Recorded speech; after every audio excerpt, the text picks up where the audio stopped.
Hi guys, today I'm going to share you a simple recipe strawberry sandwich. So we begin the process with mixing the whipping cream together with the sugar. So the portion I use here is based on estimation as I don't have a weighing machine.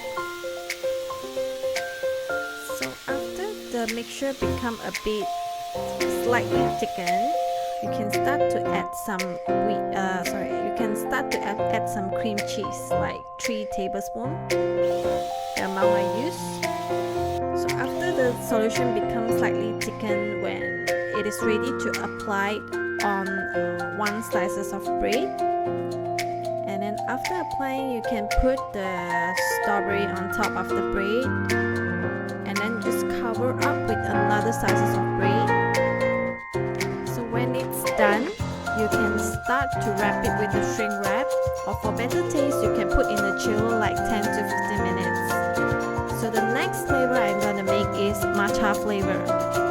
So the assemble step is easy. It's just like the original flavor. Yes. Now when it's done, you wrap it with the shrink wrap again.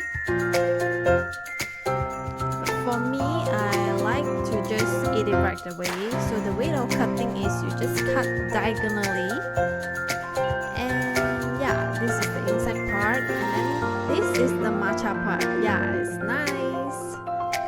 Yay! Okay, so I'm gonna make matcha dalgona as well for my breakfast. So the ingredients that we need is 3 ingredients: milk, matcha powder, and sugar.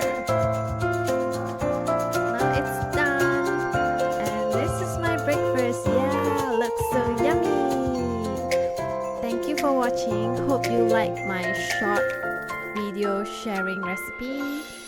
Bye.